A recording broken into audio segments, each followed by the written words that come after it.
xeendaabyada ama caratuurka iyo dhagxaanta ammaanka madaxda dowladda lagu sugayo ayaa magaalada Muqdisho ku sii fidaya wadooyin xilligii dowladii Xasan Sheikh dadka iyo gaadiidku caadi ahaan u isticmaali jireen ayaa hadda dowladda farmaajo u xiran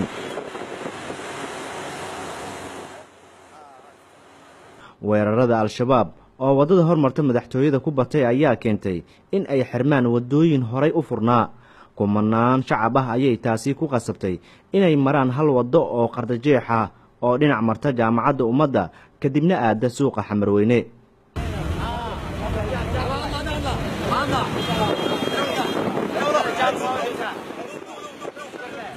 shacabka degmooyinka Cabdicasiis Shibis Shangaani Boondere iyo degmooyin kale oo dhacwaqooyiga caasimadda ayay ku adag tahay in Xamarweyne iyo degmooyin ka dambeeya ay u soo gudbaan ilaa ay soo maraan halkan wado oo iyadu qardajeex ah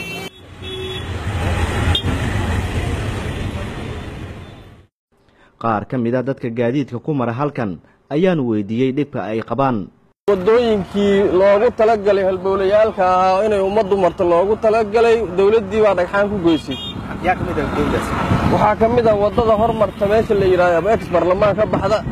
waxa oo hooyooyinka gasha waxaa ka mid ah midda hotel Naasa Hablood ayadoo hore ka xiran tahay gaaraan waxaan deganahay degmada Boondere meelahan aan soo shaqo tagaa maxay eeday walaa ciriiri aad u weyn oo la soo koobi karina bariyahan nagu haysta meeshan sidii jidkaas kale loo xiro oo xawtaako loo xiray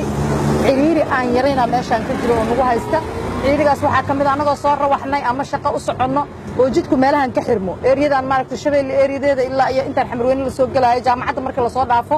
waa meesha ugu darno jidku ka xirmo waaye saxmadda ugu badan ay ka jirto khaasatan marka saan oo kala duurkii la rawaxayo ama subaxii la soo shaqo galaayo adoo soo baxay oo shaqo u socdo oo daasan oo waqti lagu xisaabtamayo ama ka baxay oo gurigaaga rabo ayaa laga yaabaa saacad kaamil inaa ku jirto intaan sababtuna waxa waaye baabuurtii yareereed bajaajyadii maxaa la dhihi jiray kareelooyinka dhaadheer ee ka shaqeeya dekada intaba halkan dariiqa isla marayaan waa jeclaan lahayn dawladdeena sharafta leh haddii ay noo ogolaato inay dariiqan maxay dariiqada noo badiso والله ما محمد علي محمود الله ودان دابيلينا dib weyn ku qabnaa wadaas way xirantahay oo xawataako Xamarweyne xaq laga soo gali karo hadii uu tarlaadka digada la soo fasaxo cariiri saay dib weyn ku qabnaa ciriiriga wadadan ka jira ayaa waxa sii kordhiyay gaadiidka xamuulka qaada ee dekada Xamar wadayaasha gaadiidkaas qaarkood ayaan la hadlay waxaana weydiiyay sababta u diiday in habeenkii oo isku socodku yar yahay in wadooyinka caasimadda isticmaalaan habeenkii dawladda ma shaqayso jiifta anaga marka soo jeedayna koow iyo 10 saac dekada wala xaraa galabtii ay intee habeenka shaqayna ayaa u shaqayna habeen noo sheeg marka habeen saacana leedahay taasa keenta maalintiina socod habeenkii wadada dekada ma shaqayso meel shaqayso ma habeenkii magaalada Muqdisho ma shaqayso habeenkii